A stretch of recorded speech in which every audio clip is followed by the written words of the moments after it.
Good morning. Welcome everybody to the March 10th Urban County Policy Board meeting. I'm Glenn Young, I'll chair the meeting this morning, and just FYI, I'm a little bit under the weather, so if I'm a little slow this morning, please forgive me. With that, we will go ahead and get started with introductions. So I'll go ahead and introduce myself. I'm Glenn Young, representing Clark County Council. And Rebecca, if you would call people, I don't see that there's anybody in the hearing room. We have one that just arrived. Mayor McCoy. Quick introduction. I'm here. Thank you. Attending virtually, we have Mayor Matt Cole. Yep, I'm here representing the city of Ridgefield. Thank you. We have Tracy Coleman. Hi, I'm here representing the city of La Center. We have Joe Walsh. Good morning, everybody. And Jim Hodges. Good morning. And in the room, we have Michael Torres.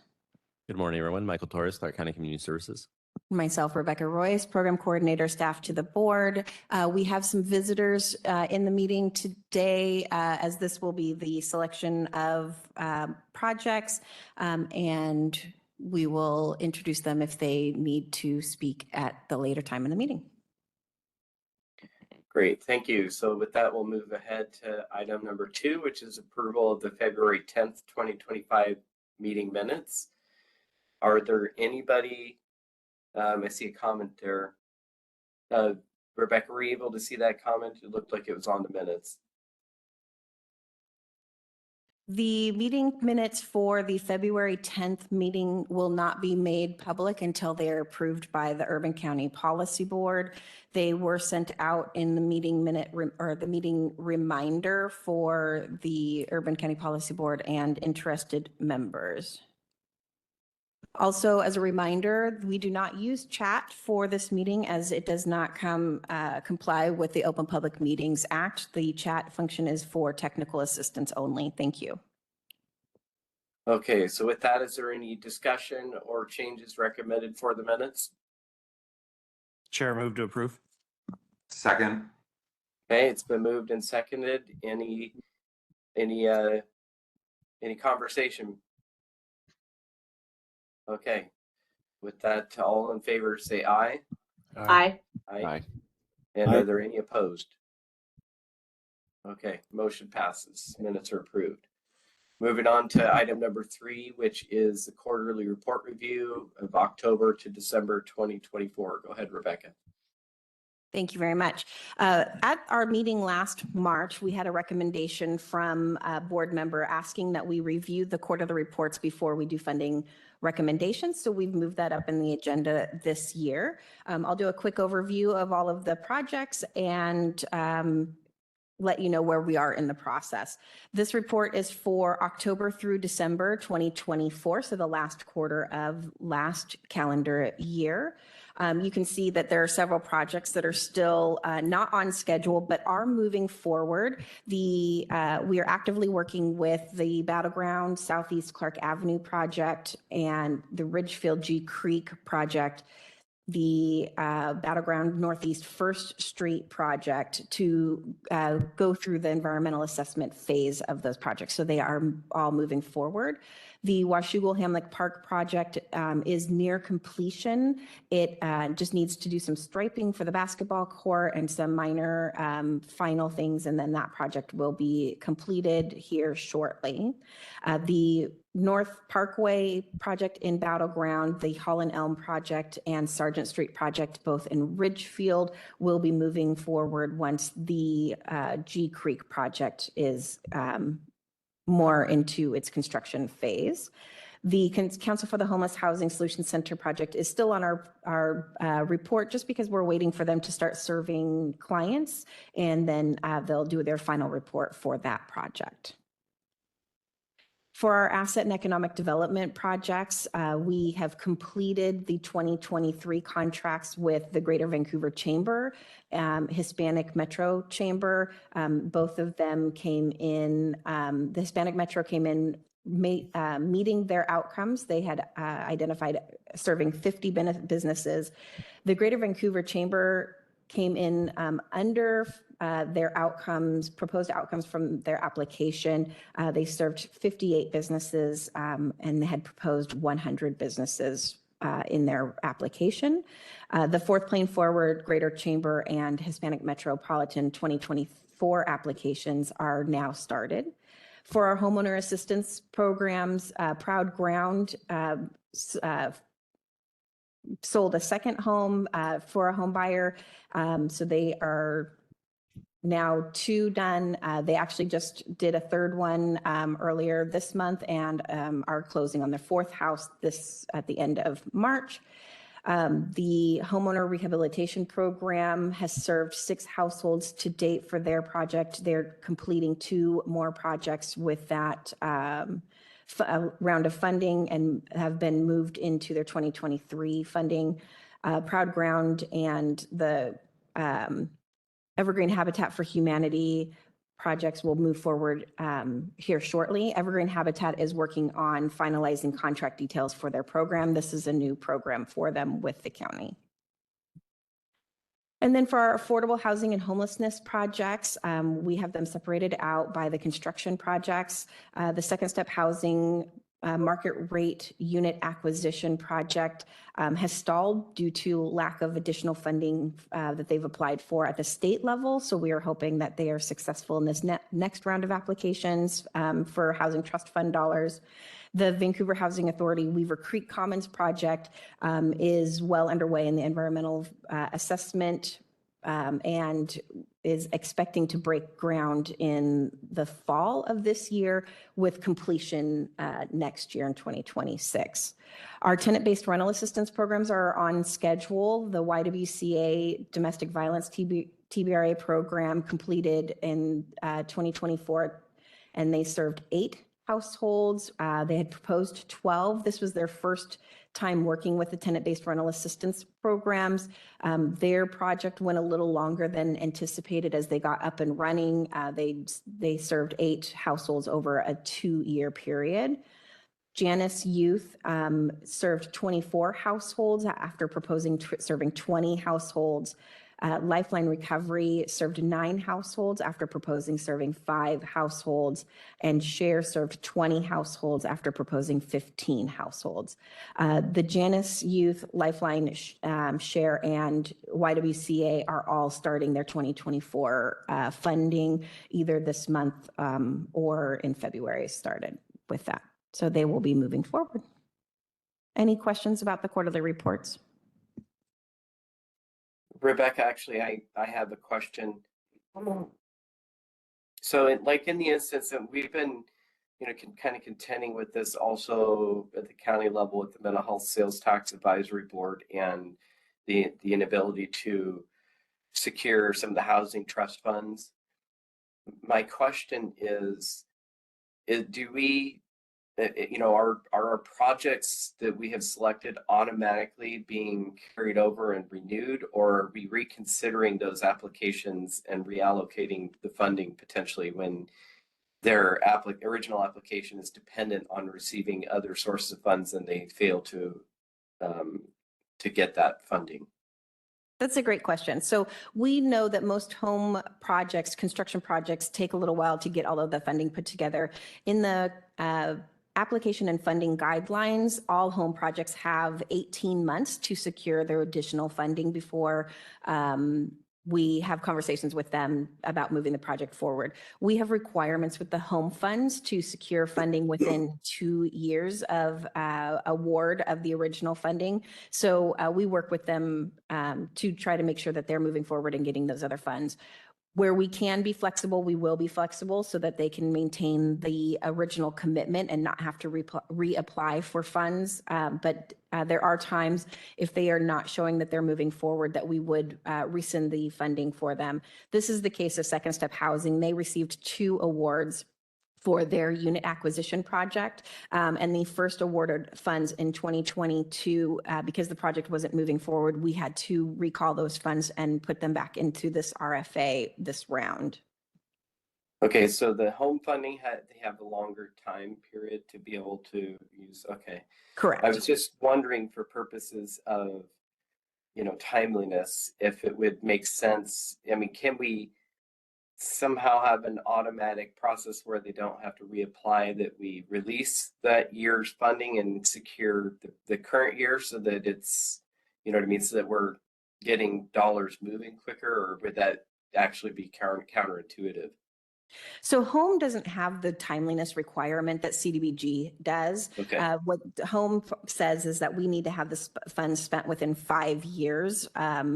So we want to make sure that we move those projects forward, but give them the time frame to be able to secure other funding. We know that most state and other federal funding opportunities require a local commitment to the project. So we are often one of the first applications that they apply for, and then go and apply for the state and other federal funding. So we want to make sure that we give them enough time to secure that.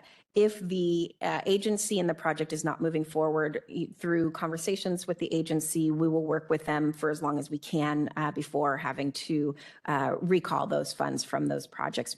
Okay. But we do want to make sure that we are moving projects forward. Great. Thank you for that update. Are there any other questions from the board? Okay, hearing none. Did you have any more slides on this item, or are we moving to item number 4? We can move to item 4. Thank you. Okay, let's go ahead and do so. Thank you. So the staff have been reviewing the application and funding guidelines, and we wanted to propose a change to our contingency funds based on some guidance that we had received when we went to a regional HUD meeting regarding timeliness of CDBG funds. So we are proposing a policy update to the contingency section of our application and funding guidelines to help with the timeliness issue by including in the award process. We want to add contingency projects. So the board would do their normal award allocation, and then select additional projects in each of the categories. So we provided the language that we would like to change or add to the application and funding guidelines in the email notification of the board, but here we have it on the screen. So we would like to add the section that says during the funding selection process, the application from each category scored the highest by the Urban County Policy Board that did not receive funding will be considered a contingency application and included in the annual action plan submitted to HUD. If funding becomes available during the program year, the highest ranked contingency application that meets the funding criteria can move forward with the funds that will be providing funding. If a funded activity is rescinded by the applicant or deemed ineligible to move forward by September 30th of the funding year, staff will move to the eligible contingency application. If funds from the funded activities that are rescinded or deemed ineligible to move forward after the September 30th deadline will be included in the next request for application process.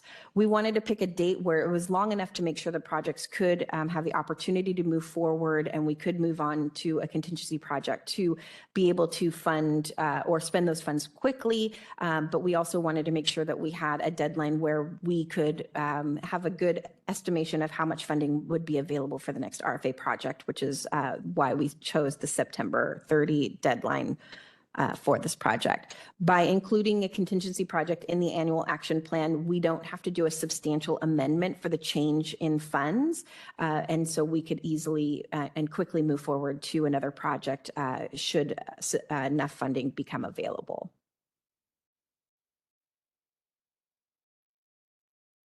Great, that sounds reasonable to me. Do you need I see a hand up. I just wanted to make sure I understood the last bullet point. So it says funds from funded activities that are rescinded or deemed ineligible to move forward after the September 30th deadline will be included in the next request, right? Correct. Okay, so what you're saying is, and I just want to make sure I'm understanding this right, is that when you have another opening for grants, you would just automatically put them in the next funding request? Is that what I'm understanding? Or am No, I this missing is that? this is specifically about the funding itself, not the application. So essentially, we just created a September 30 deadline. So if a project doesn't move forward before September 30th, we would move those funds to the next contingency project that was already selected in the last RFA process. Got it. But if it was done after September 30th, we would just put those funds into the next RFA process. And that way, the contingency projects, if they are still looking for funding, they could just, they would know that they would need to reapply for the funds in the next allocation. Got it. Okay, thank you. I just want to make sure I understood that. Thank you for clarifying. Any other questions or thoughts? Do you need a vote from us or just a thumbs up or, Motion and approval would be great. Thank you. okay? All right, I'll move to approve the proposed funding guideline language. Second? Great, it's been moved and seconded. Any conversation prior to taking a vote? Okay, hearing none, all those in favor say aye. Aye. Aye. Aye. And any opposed? Motion passes. Great. Thank you, Rebecca. Go ahead and move forward to item number 5.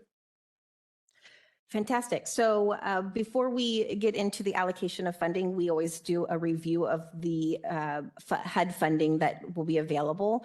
The following tables we have are broken down by the home and the CDBG funding, and we do not have a budget yet from Congress for 2025 funds.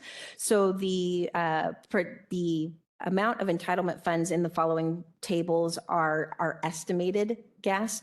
We decided to go with the program year 2024 level of funding from what we're hearing through the different national associations. We believe that this gives us a fairly good idea of how much funding we should have available, but we won't know until either a full year continuing resolution is approved or they pass a budget.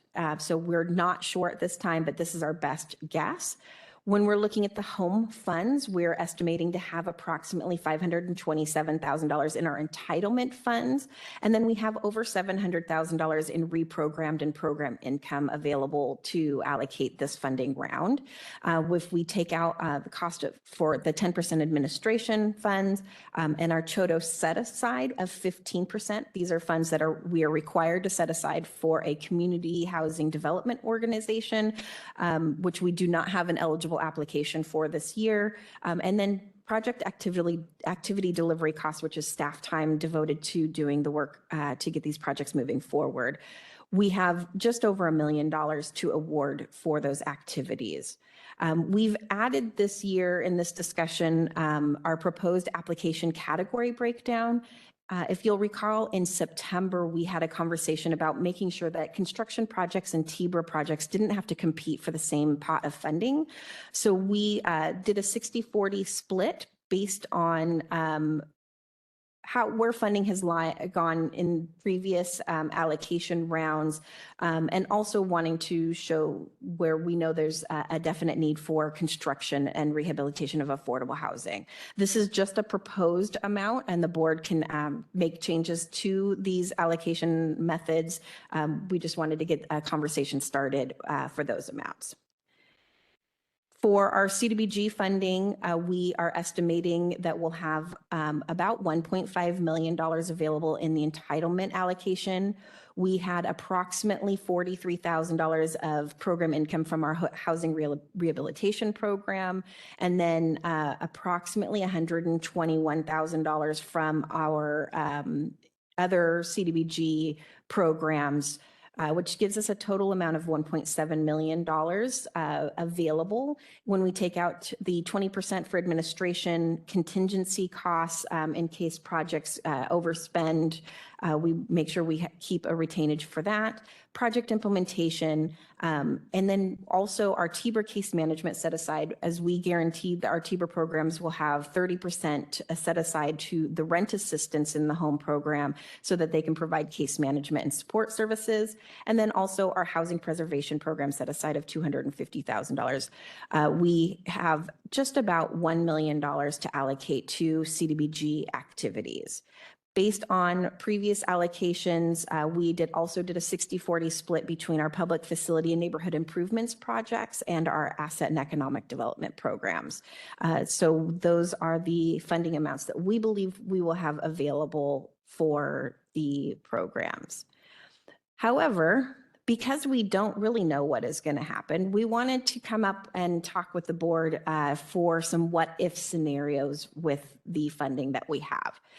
So if we see a minor reduction in funding, we would reduce the lowest scoring applications after we've done our typical allocation, whatever is approved, the method that we allocate the funds. We would make sure that the programs or projects can move forward with a reduced amount, and this is our standing operating procedure. However, if there's a major reduction, we wanted to get the board's recommendations on how we move forward. So some timing issues that we have will make it to where it could be difficult to bring the board back together. So one thing to be reminding the board of is that the voting cannot be done by email. That is a violation of the Open Public Meeting Act. So we couldn't just send something out to the board and ask you to approve it. We will, if we can, reconvene the Urban County Policy Board if there's a deadline extension for submitting our annual action plan. But at this time, our annual action plan is due May 15th, and we would not have enough time to reconvene the board in April at our next regular meeting and get out the annual action plan draft for public comment. So we've put together 3 options that we wanted to discuss with the board. Option 1 is fund according to the scores. So kind of basically standing operating procedure is we would just redo how much and what projects get selected based on the amount of funding that's available. Option 2 would be to reduce all of the awarded applications proportionally to the funding reductions. So every application that is awarded would get reduced at least some percentage. Or option 3 would be to schedule an emergency Urban County Policy Board meeting. So this would be one that we would put out notification and meet 1 week later to be able to move the project forward and have discussions with the board and to reallocate the funds. And with that, I'll turn it over to the board for discussion. Anybody have any thoughts on that?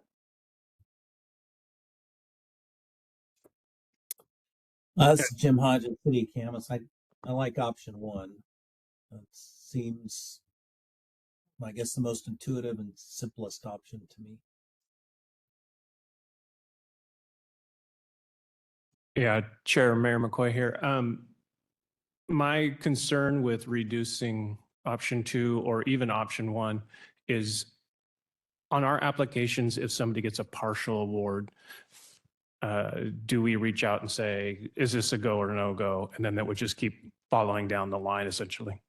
That is correct. And that's part of the reason we invite the applicants to this meeting so they can be here for the conversation.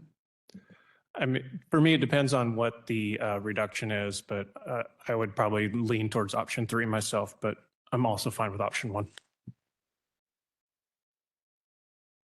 Mayor Cole here, and looking at the options as well, and without knowing what kind of reductions we'd be looking at, I think it could warrant some additional discussion on it. So I think my first choice is probably option 3 as well, but option 1 is a second. That's exactly where I'm at as well. Option 3, option 1 would be my second thought. Option 2 to me is not really practical in any form or sense because most projects probably won't be able to scale. Any other thoughts? Sounded like we are a fairly mixed bag. So does anybody want to make a motion on that?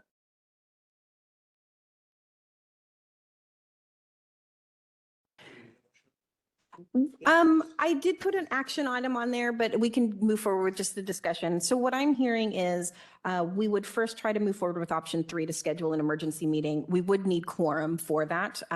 If we were not able to get a quorum quickly, then would the board be okay for us to move forward with option 1? And we would send a notification out to the board so you could see what that funding looks like.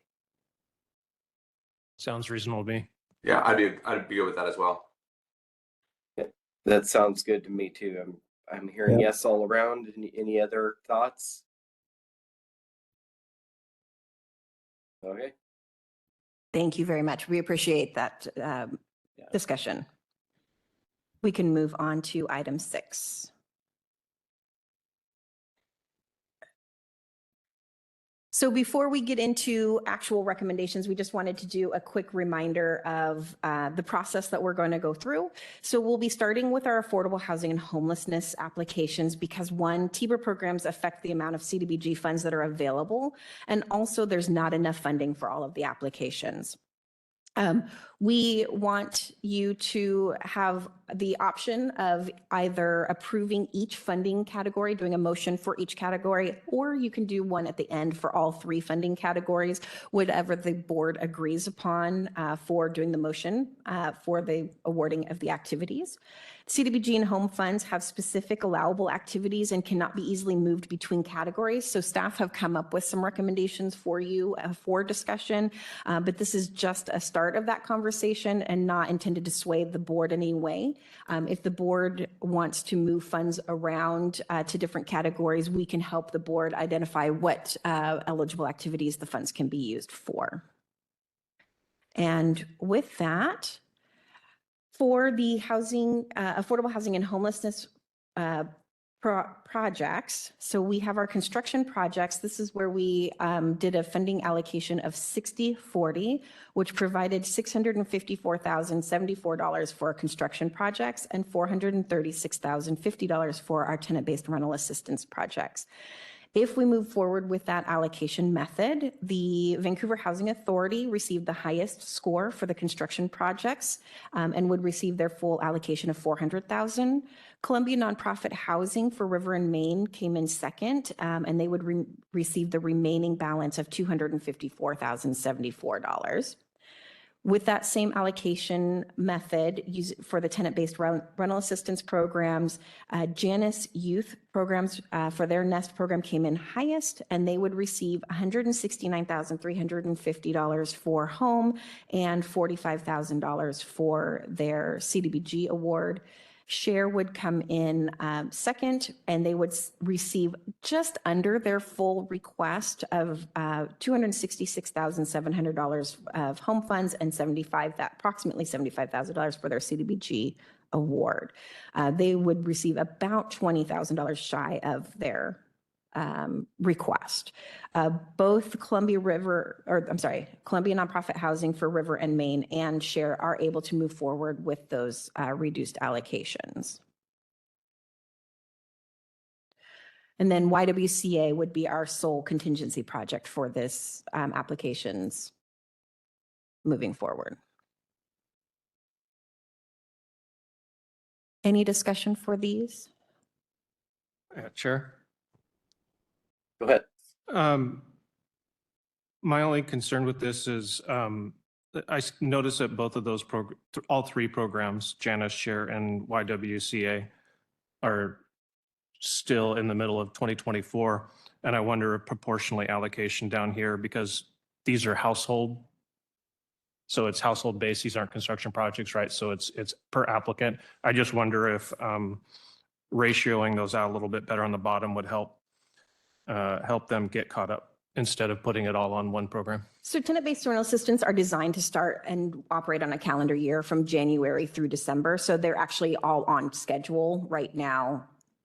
These projects won't start until January of 2026. Okay. That's just the way the program is operated.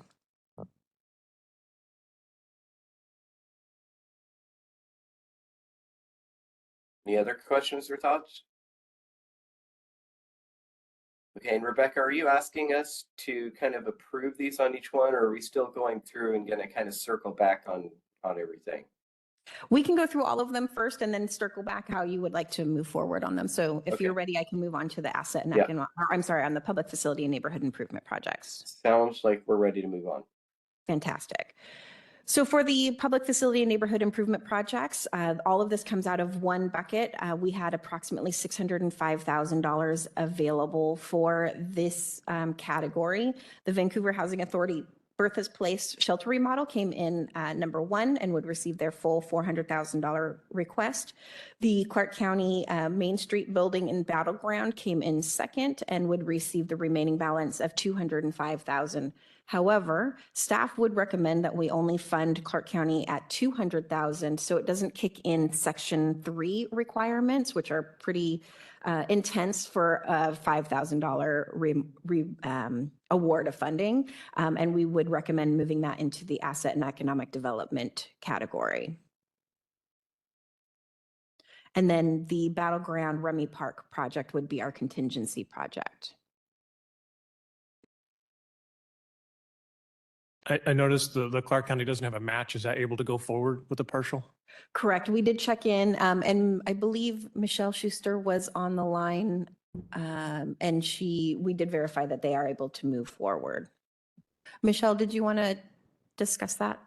Yeah, so we still have to take, once we've been awarded a grant, we have to take this to the council. And so we'll be taking it to the council and trying to find additional money to hopefully do all of the project is what we're hoping, but we do have to take that to council still.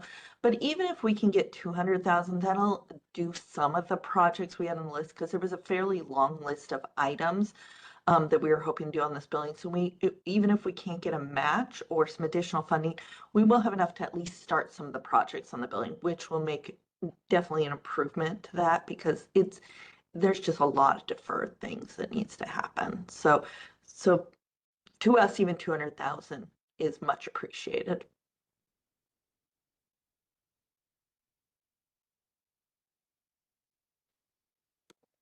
Any other questions? Was that all that you needed, Mayor McCoy? Yeah, I'm good. Thank you. Okay, just one real quick comment I will say. If anybody is wondering, I know we've hit on this and we hit on it periodically about conflict of interest because some of these projects are in our own jurisdiction. Let me know that the staff has done a very good job of making sure that that doesn't happen. I wasn't even aware of this project. In fact, actually, when we first got a list after we scored, I was like, what is that? I didn't even know that Clark County was applying for anything. So that separation process has been very good. So now I'll have to dive in and see what that project actually is all about. Mm-hmm. All right, it looks like we're ready to move on then. Thank you.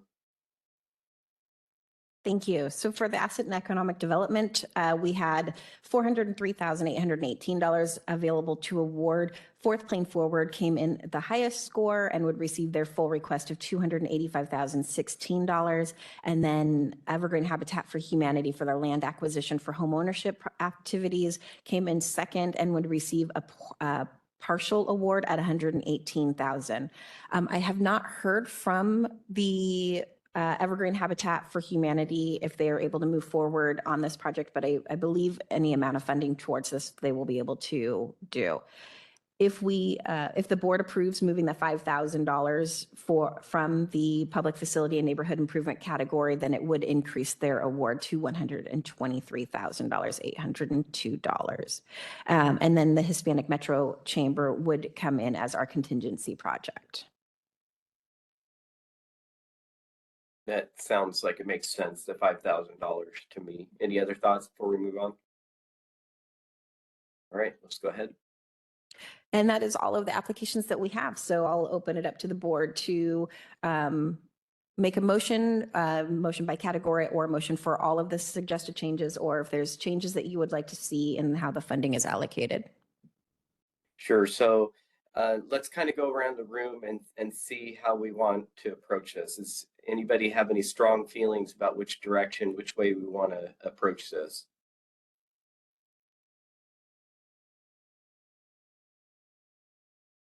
Do we just want to vote as it is, or does anybody have any changes they wanted to look at or tweaks, anything like that?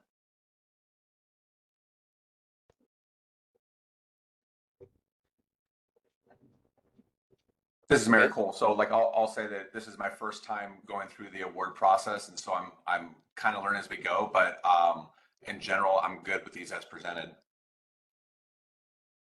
Great. Any other thoughts? I just have one question for staff. The Bertha's Place shelter remodel that's under public facilities, would that also fit under the affordable housing and homelessness? No, based on the type of activity that we're doing there, it would be, it has to come under a public facility.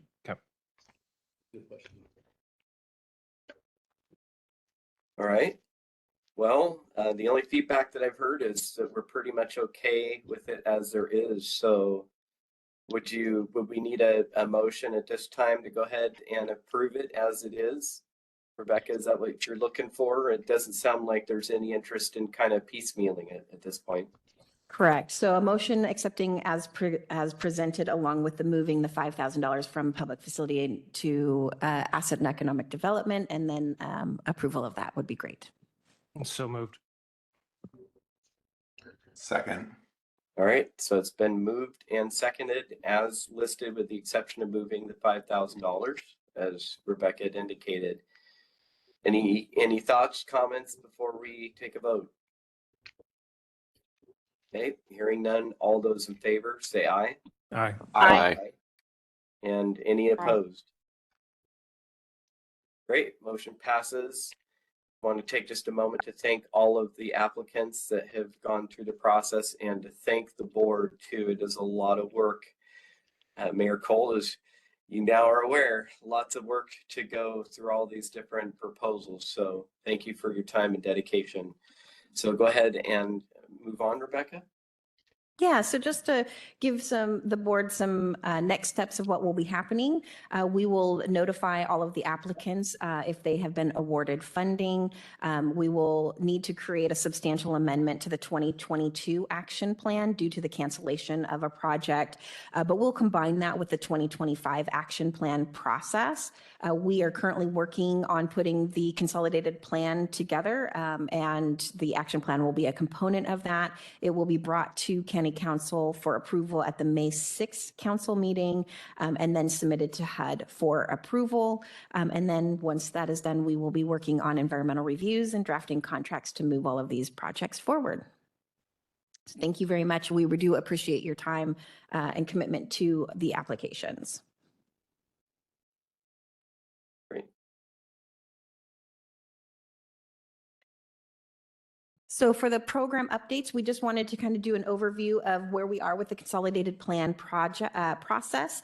The consolidated plan survey is now available. It'll be open through May 10th. It is open to everyone who lives in Clark County. So board members, please go and complete the survey. It's a pretty quick survey. There's only about 10 questions.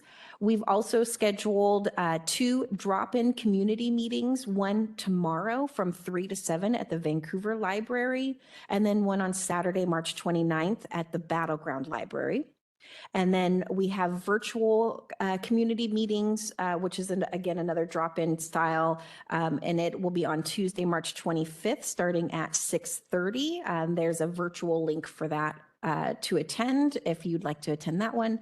And then we are scheduling to attend all of the city council meetings. So thank you so much for those ones that have already confirmed that we are on your agendas. The only city we're missing is Woodland, and we will continue to reach out to them to try to get onto their agenda.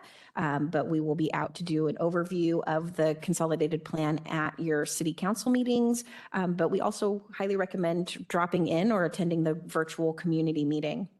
The QR code on the screen is for the survey link. You can take a picture and go right into that and take that survey. We also did a news release and sent that out to our entire plan holders list. It's been on the county's social media platform. We'll continue to keep sending things out to get participation in the survey and then also in our community meetings so we can hear about the needs and move the consolidated plan forward based on community input. Great. Any Rebecca, questions?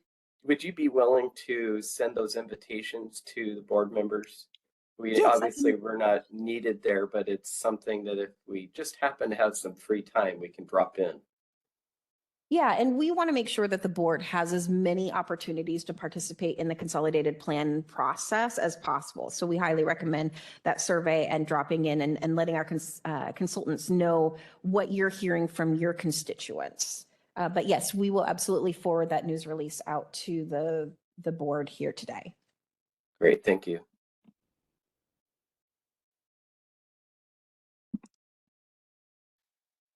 Okay.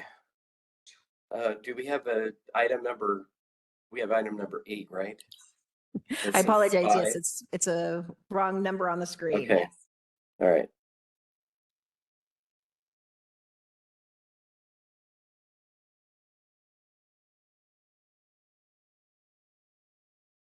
Are you going to introduce the National Community Development Week? Apologize. There was a question in the room. Sure. Or suggestion in the room. So we, every year there's National Community Development Week. This year it'll be from April 21st through 25th. Staff are looking into opportunities for the cities to engage. Typically, we will send out a draft proclamation for the cities to do. And if we know of any other ways to engage, we will let the board know. But we wanted to make sure you are aware that it'll be April 21st through 25th. Great. So it looks like we are moving into public comment time. And so each individual has up to 3 minutes to speak with us regarding any business of the board at this time. Is there anybody, Rebecca, online or in the building that wish to testify? We have no one in the room, but if there's anyone online that would like to make a public comment, please unmute yourself.